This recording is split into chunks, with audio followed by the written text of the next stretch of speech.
Good day, everyone. This is Marcel Anderson, the founder and CEO of Accelerating Men, a community-based mentoring program designed to educate, train, and cultivate young men of color to simply accelerate their God-given identity. And tonight, we are grateful for the opportunity to discuss a topic that's oftentimes not discussed consistently, but I believe it's important that we do continue this conversation publicly and in private, addressing mental health and sexual violence against boys and men. And tonight we have two special guests who are educated men, in their own way, very educated on this particular topic. And so we're grateful to have both of them, Brother Jay Garnett, Brother Jason Phillips. So in your own way, I would like for both of you to introduce yourself, and then we're going to dive into our topic conversation, starting with Brother Jay. Good evening. I'm J. Dwayne Garnett, founder and a love advocate for Love is a Parable, a nonprofit that I started based on the premise of helping people understand how values influence their decisions, the way they see themselves and others. That comes after having 26 years of experience in higher ed, where I'm still working in higher education, and 15 years in mental and behavioral health. And I still work in there indirectly, directly, depending on what it is, just to say enough to say I'm abreast of what's going on. Um, I'm also a sexual abuse, sexual assault survivor, and I'm also an advocate of bringing awareness and knowledge that abuse looks different. Male advocacy looks different, but male advocacy can look very familiar, and it can come from different places. Mm. All right. Thank you, Brother Jay. I'm Jason Phillips, licensed therapist, confidence expert, and host of the Peace and Prosperity podcast. I'm a licensed clinical social worker. I've been in the field for a little over 15 years now, working in various capacities with the private sector, corporate sector, and now with my own private practice, helping individuals improve their confidence so they can have better relationships, revenue, and rest. Awesome. Well, again, thank you all both for being a part of this conversation. We want to dive right in, addressing mental health and sexual violence against men and boys. I want to open up the floor to both of you. Anyone can start out with answering this question.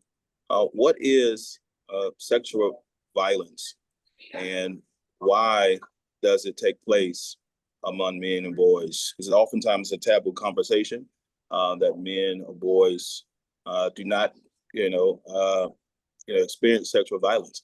But 1 in 6 men have been sexually assaulted before the age of 18, according to statistics. So we do see that taking place. That's those who report. Oftentimes, men are less likely to report, but we oftentimes talk about this subject matter, and oftentimes people don't believe that it's true. So I'd love to just kind of define what is sexual violence and how does it happen to men and boys. Anyone can open up that. You know I'm gonna yield to you, Jason. I'll go.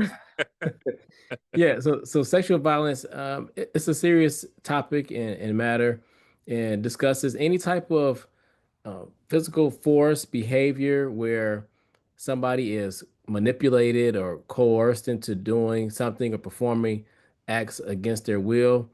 And why it occurs against young men, I believe, is because oftentimes people will prey on men and think that they won't share anything because of uh, shame, embarrassment. So these acts will often take place and be and tell that person in secrecy, hey, you don't want to look like a punk or a coward or somebody who is a snitch. So you don't want to go out and share what's happened to you, and that reinforces the trauma and violation. Yeah, no, thank you for sharing it and just kind of talking about the shame and breaking the silence. So many male survivors struggle with shame, fear, or cultural stigma that prevents them from speaking out. What strategies or therapeutic approaches can help men feel safe to share their stories and begin the healing process, since you brought that up? Yeah, I think one is being trusting whoever you're talking with. And that takes work in itself, having that therapeutic alliance, even if you're not talking to a therapist, but being in the space where you do feel comfortable that you can disclose what's happened to you without being judged. Once that sense of security and safety is there, and you trust the other person that you're talking with, now you can really start to unpack and begin the healing journey.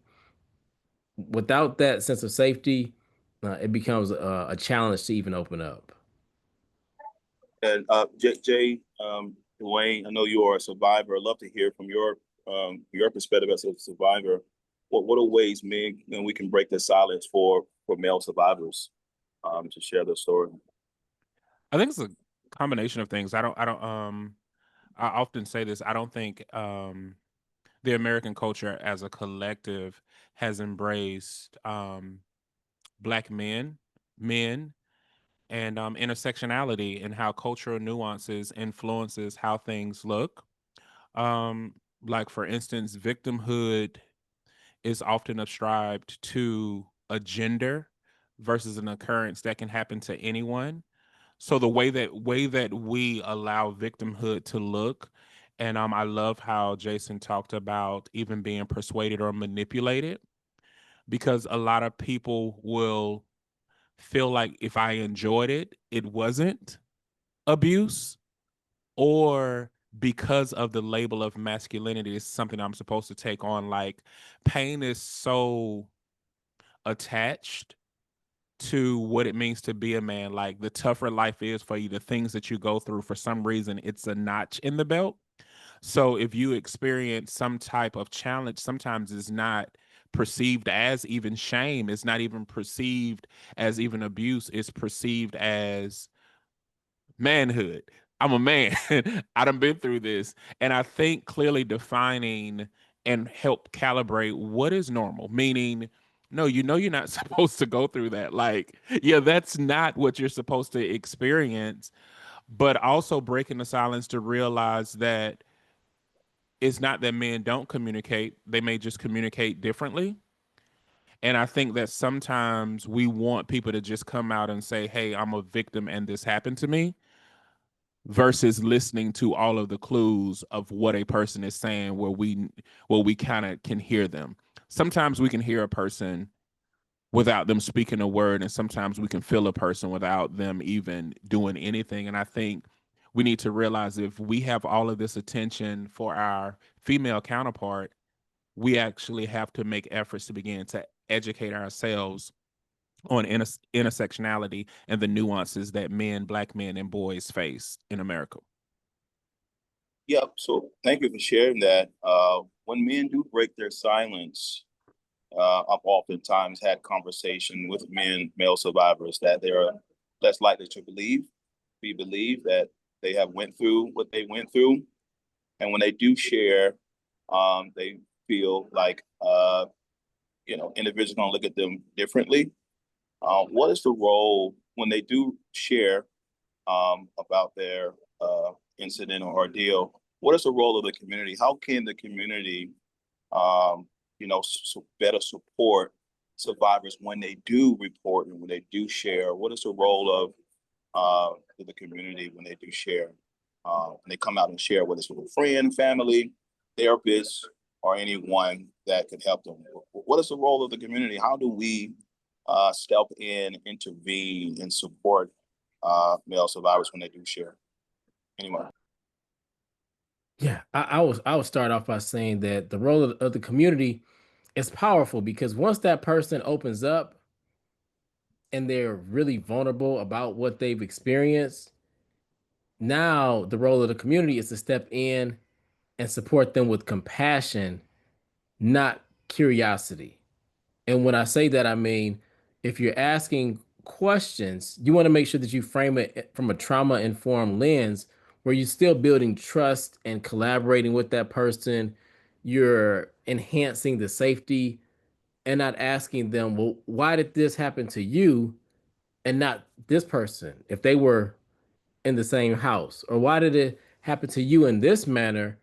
And why did you take so long to speak up? Because once you put that person on almost like the interrogation stand, now they're feeling really defensive, like, oh my gosh, this is my fault. So it goes from, feeling empowered to now I'm feeling betrayed. I shared this with you, and now it's being weaponized against me. So as the community can really show up uh, with, again, more compassion and support in a way that is lending them to feel like they have a voice and not more shame, that will be huge for anybody who opens up about their experiences. I actually like that perspective because the community doesn't realize that they can be responsible for someone never speaking, or can be an incubator for somebody really shedding light on some of the trauma and pain that they've gone through. And we got to combat some of these negative isms that we subscribe to in culture. And we think that we'll say it in jest, but a lot of times it can be incriminating and imprisoning to a lot of people who may be going through things. So, and we have to, as a community, educate ourselves on what is happening in our community and not thinking, because the truth of the matter is a lot of our trauma, a lot of our damage come from people we know. Hmm. And it's so easy to turn a blind eye, and we have to stop turning blind eyes. And we have to also change that culture of making excuses for the aggressor and dismissing the victim. We have to Yeah. create a culture where we will now start to combat that, and it starts with us. And I do it with gender norms, and I do it with a lot where I check them. It is our responsibility to check all of these things that will imprison a person and may rob a person of having that voice. And it starts with that community. It starts with that village. It starts with that tribe. That's why a lot of people will begin to disclose to strangers before they disclose to the people that see, feel, touch, and are around them every single day. Yeah. Thank you for sharing that. I definitely agree with you on that. And in addition to that, when you think about men disclosing and sharing with friends, family, or therapists, we oftentimes hear that men should have been strong enough to have withstand their abuser or accuser. We oftentimes hear society often equates masculinity with toughness and emotional restraints. Mm-hmm. How can we redefine what it means to be strong for men and boys in a way that supports vulnerability and healing, right? Because when they do share, it's now becomes a vulnerable space for them to be able to start that journey of healing, right? So, how can we redefine what it means to be strong for men and boys in ways that support vulnerability and healing? Anyone? Yeah, I'll start and say that we have to redefine what the strong man or a strong black man stereotype looks like. Mm-hmm. And we put so much of the onus on that person for, again, why did you not do this, or why are you just now speaking up, um, and making them feel embarrassed and taking on more shame, as opposed to looking at, wow, you are really strong for sharing this now. You've been strong enough to continue to go to work, continue to be a part of your family, continue to engage and make an effort to have relationships. That's really strong that you were able to do all of that with this happening or have happened in your past. I think when we can frame it from that lens, because it is true, that person is still living, they're still trying to create a healthy life for themselves. That in itself is strong. And I don't think we give that enough credit. I love the whole mindset that you say around we redefining what those stereotypes are. Because I think two things can happen. We give men permission to be human. I say this a lot. One of the things, I have a friend, Malika, who said this several years ago, and it just stuck with me. And she said, we've prepared men for masculinity, but we haven't prepared them for humanity. And I I do agree with that a lot. Like we're so caught up in what masculinity looks like, what manhood looks like, but when do we get permission just to feel and exist? And a lot of men don't realize you don't sign up to be a role model. You just are one, and you never know who you're influencing. So the words that you say, the way that you carry yourself, the love that you show, all of those things do matter, and how you show love. Like I hate the whole notion around tough love. Love shouldn't be tough. It shouldn't be tough to love anybody. Some of you just are hard on people, and you masquerade it as love when really you just want to discipline somebody. Say that. Say I want to discipline you, or don't call it tough love, because some people are already beat up enough. They don't need you to gaslight them into thinking it's something else, because a lot of them are reconciling the feelings that are within themselves. So we need to create a place where we can just start being honest and transparent. And I love the redefining, because reframing those stereotypes can do healing all within itself. And sometimes it's not even for a person who may be a victim. Sometimes it can be for us. When you begin to redefine those things, you heal something within yourself, and then it becomes a reciprocal movement. Yeah. No, thank you both for sharing that. You really gonna say something, Brother Jason? Yeah, I love that, because it can help somebody else. Maybe they were going to cause unintentional harm by shaming someone, or putting somebody down, or making a statement or comment. So when you redefine what strong looks like, it may prevent somebody from, doing harm to somebody unintentionally. Yeah. No, thank you for sharing that. Going back to something, Jay, you mentioned. Of course, I know you're a love advocate. You speak about love often as a central part of healing. This is for both of you. I know, Brother Dwayne, you are a love advocate, but how can love, whether self-love, relational love, or community care, play a role in helping male survivors reclaim their sense of worth and belonging, right? Oftentimes when you feel like something's been taken away from you, you feel like you don't belong to yourself or anyone else. So how do we, how can love, whether self-love, as I mentioned, relational love, and community care play a role in helping male survivors reclaim, right, their sense of worth and belonging? Well, the work that we do through Love is a Parable is more reflective. And so we're helping people peel back layers. And so we show them at the core of who they are is love. They're not the result of a response of what has happened to them. Um, that's how we develop a lot of our defenses. So we help people peel back layers and get to the core of who they are through a reflective process. And we allow space for people to reflect, but we allow space for people to be people. And what does that mean? A lot of times people say things like, don't be emotional. Well, one of our tenets is be very emotional, be very in tune, because your emotions are signals.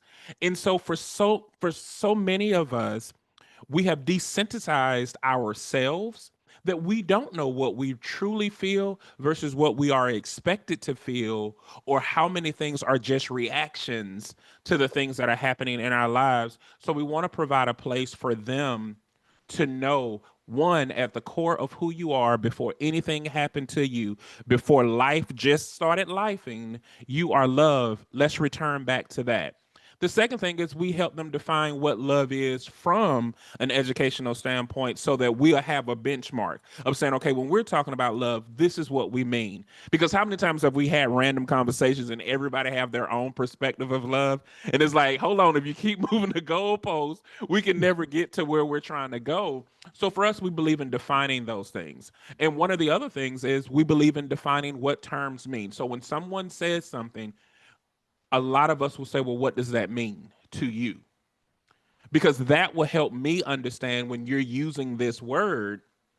Because for some of us, life has taught us things. We attach emotions to certain words, and certain people feel certain ways when certain words are said, but that may be not the intention of the speaker or the intention of the hearer. So by giving people a space to have clear definition and define their moments, going all the way back to what Jason was saying, reframing. So if we go back to defining and reframing and being intentional in real time, that is what helps create that space of what we do with love as a parable. And we believe in being a love advocate because when you're able to return to yourself and see yourself as love, you begin to see the love in other individuals as well. So you don't respond as a reaction, you respond with intention. Love that. Love that. Oh, as a therapist, love to hear your perspective, Jason. Where do you see, that in your work, with men, reconnecting back to themselves and finding themselves within themselves after almost feeling like they lost themselves, right?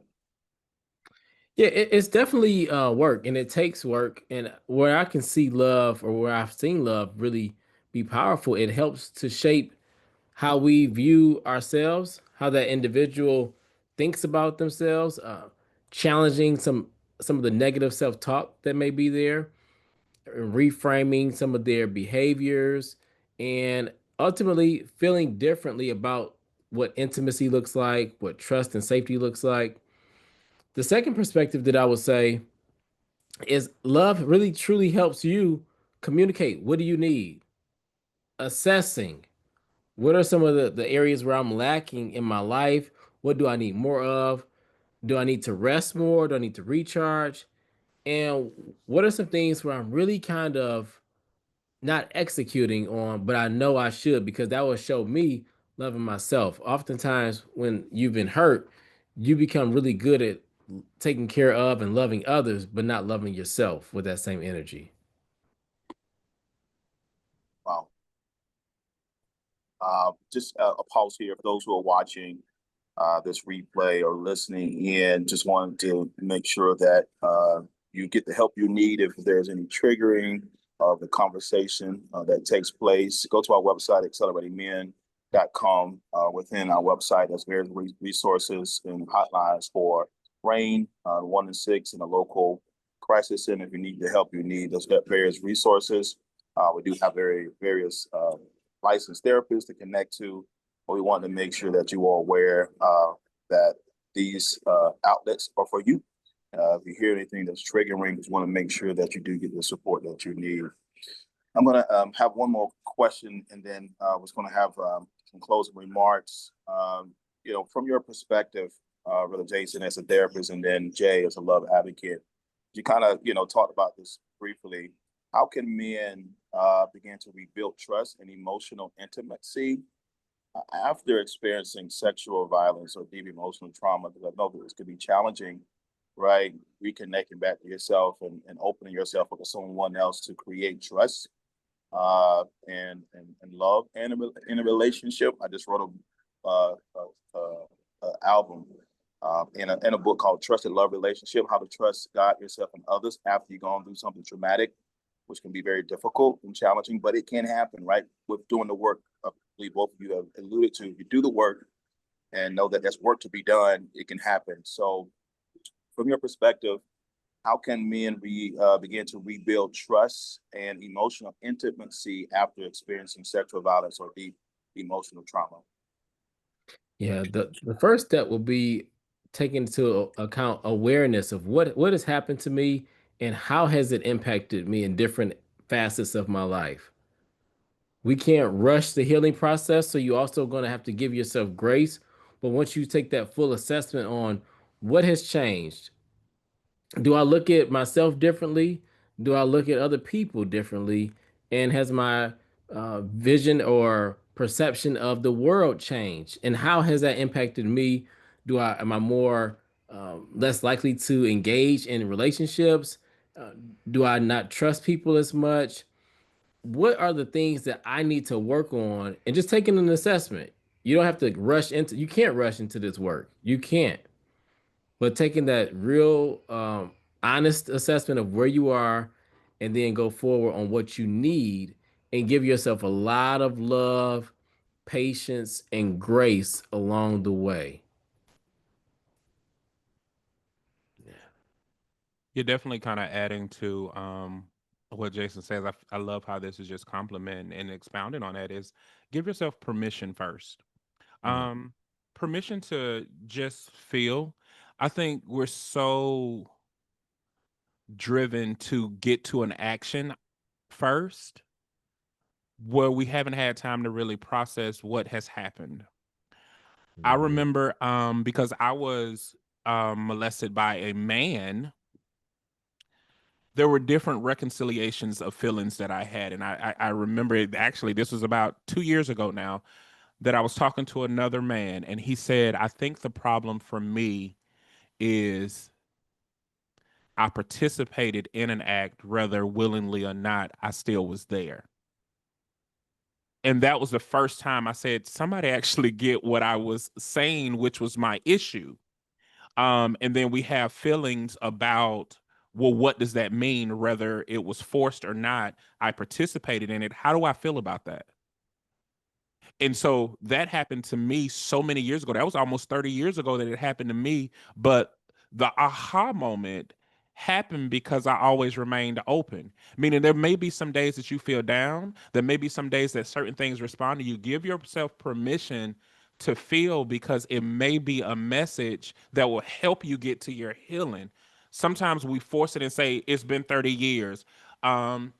Just like somebody posted it, and I had to talk to them about this. Talking about, if you're in your 30s and you still got daddy issues, it's no longer a daddy issue, it's a you issue, and that's not true. Any type of trauma, any type of neglect, any type of abuse, any type of experience that we've experienced, we learn to live with. We may not ever get over it, but give yourself permission to feel, so you will know what it is that you need. If you never give yourself permission to feel, a lot of times we're giving band-aids to things that may need air.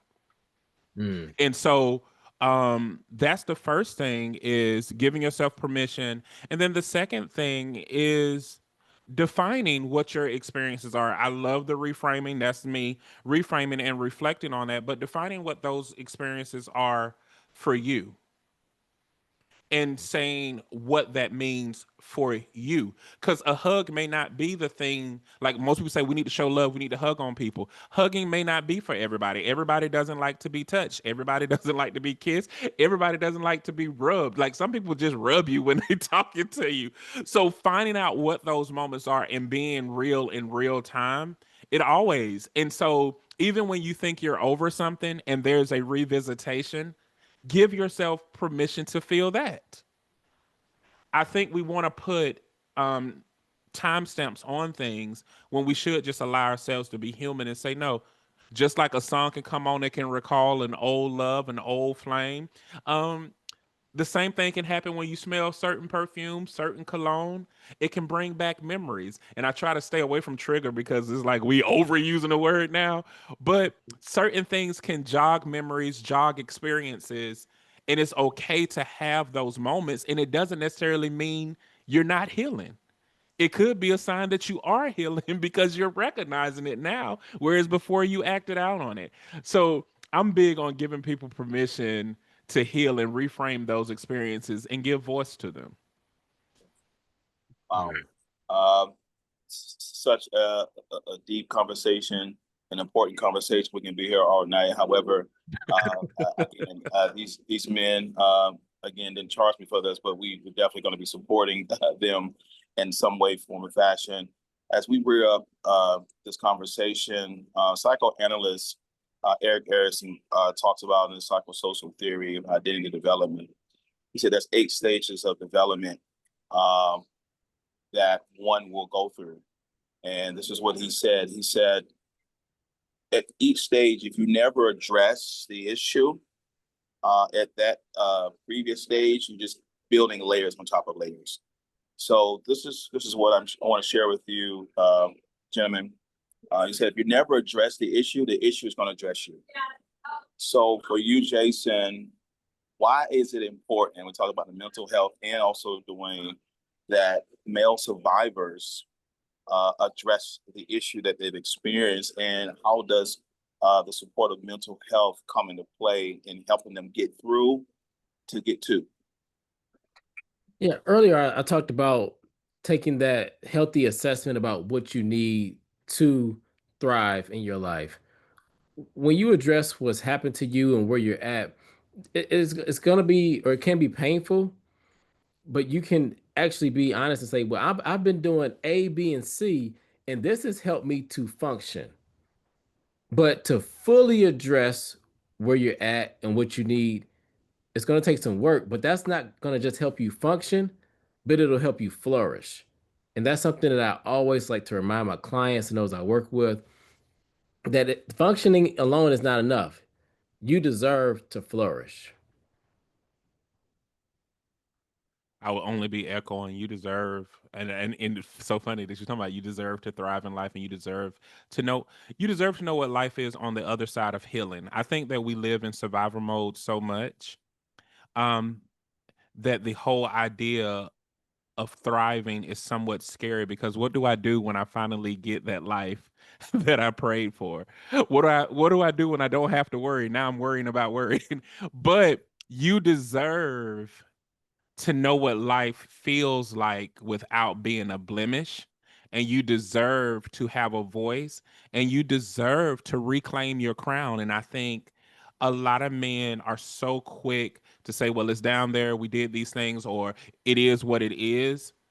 But we never clearly define who we are and what we were purposed and created to be. And so sometimes it's so easy for what happened to us to become our identity, that we never get to that part of where we're thriving in purpose and our creation. So we deserve to see what life is like without the blemish, what life is like without the facade, what life is like in wholeness.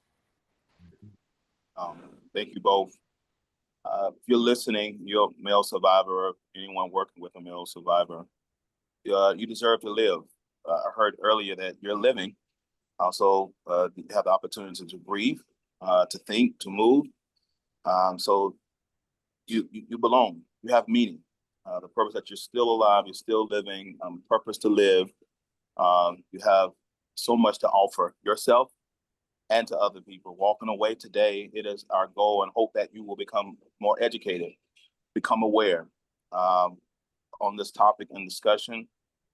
As we leave, I do want to hear from both of you. If you can leave one word or one closing statement to someone who's listening, specifically a male survivor, anyone working with male survivors, what would you share with them? And as you share that, please give your, your website and where people can find you, and then we'll close out. Yeah, I would say, I want to remind you that survival is not the end of your story, healing is. Survival is not the end of your story, healing is. People can find me if they wish to work with me. They can visit my website, jasonlphillips.com. They can contact me or follow on social media at jphillipsmsw on all social media platforms. Kind of swinging on that same thing. I mean, it may have happened to you, but you're not it. Um, and it's time to just reclaim that, reclaim who you really are. I do love the idea of healing forward. Um, I think we should embrace healing as a lifestyle, most definitely.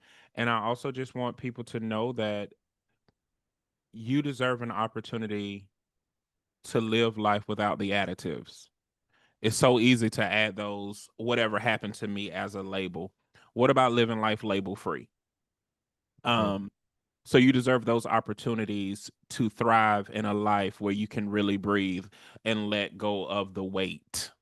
Dog, I felt like the church was about to happen. Let go of the weight that so easily beset us. But that is so true. Let go of the weight that bogs us down. And sometimes the weight is the expectations, the labels that we carry, the experiences that we carry that we didn't even sign up for. It's just that we carried it along the way. But truth be told, you're not it just because it happened to you.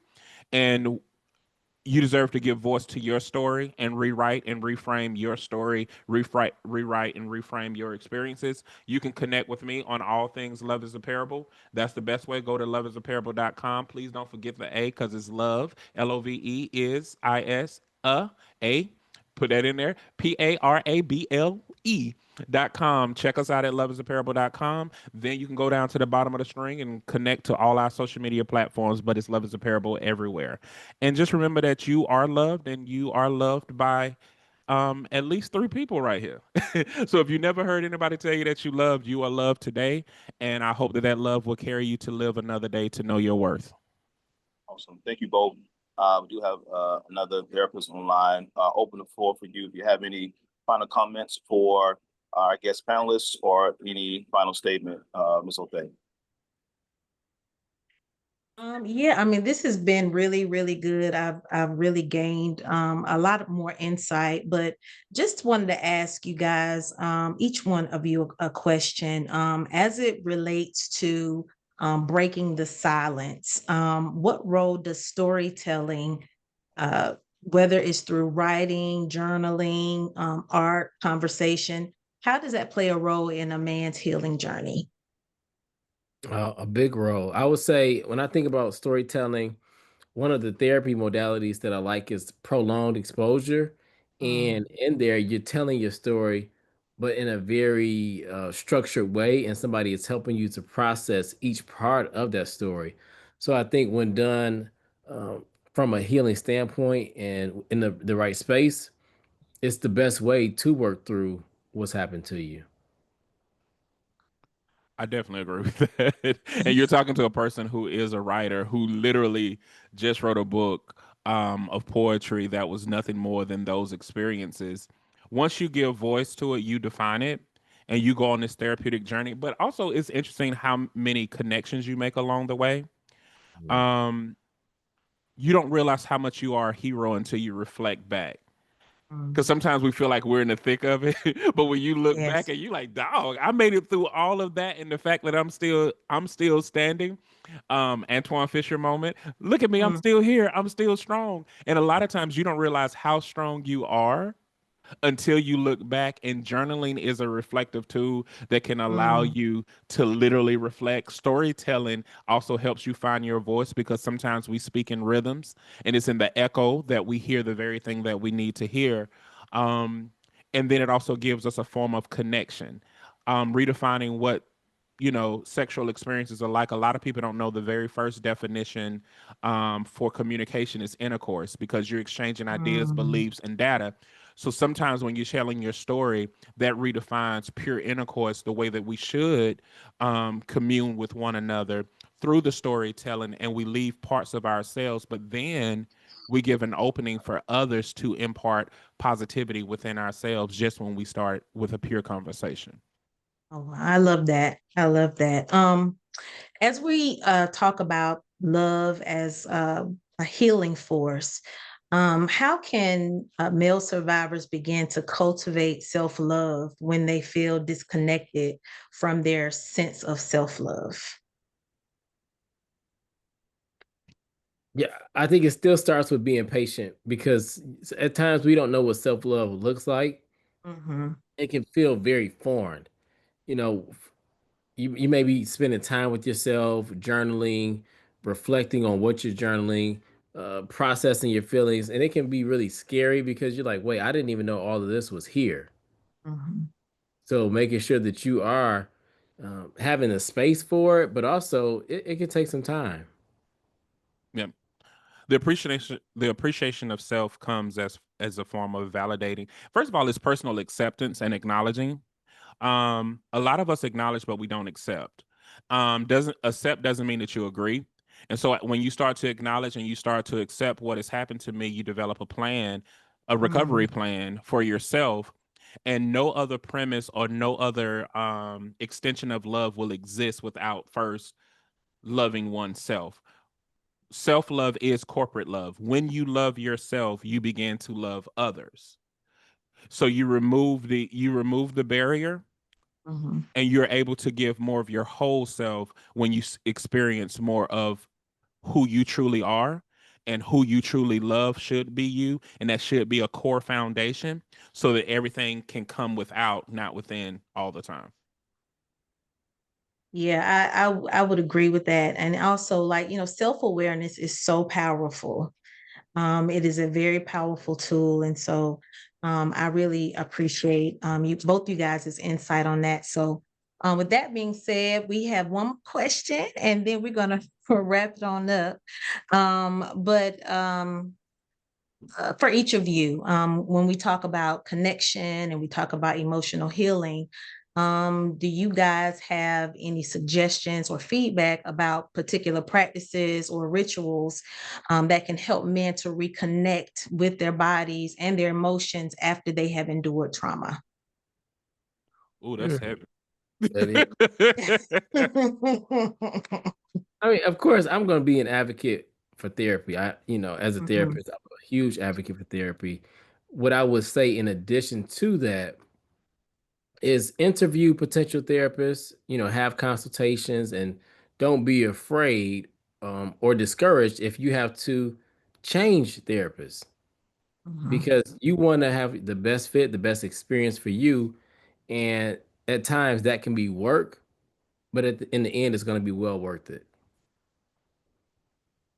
I definitely agree with therapists. Get you a therapist. Have one of those. But I also believe that what helped me, we got a training manual to help individuals uncover and reflect. And I think you appreciate this, Mr. Phillips, is that a lot of therapists actually use our handbooks now because it got exercises in it that help people reflect. So if you're struggling with finding the words or can't really articulate what it is that you're trying to do, sometimes just having that moment to have a reflective tool can help with what Mr. Phillips was saying as far as the interviewing process, but also have a more meaningful experience when you are in therapy as well. Yeah.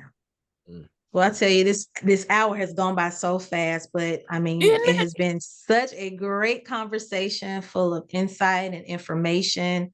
And again, we have to keep this conversation going.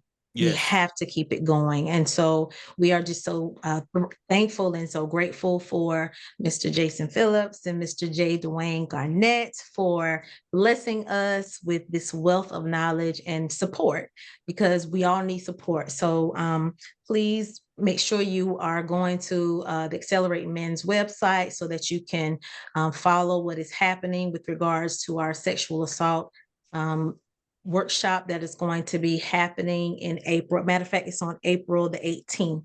So please make sure that you are following us so that way you'll know all the information as it becomes available to us. So with that being said, gentlemen, thank you so much for your time, and I hope you have a good rest of your evening. Thank you so much for having us. Jason, it was a pleasure meeting you too. Always Yes, good thank seeing you. you, Miss Othay. All right, you as well. You guys have a great night. All right. All right. Bye-bye.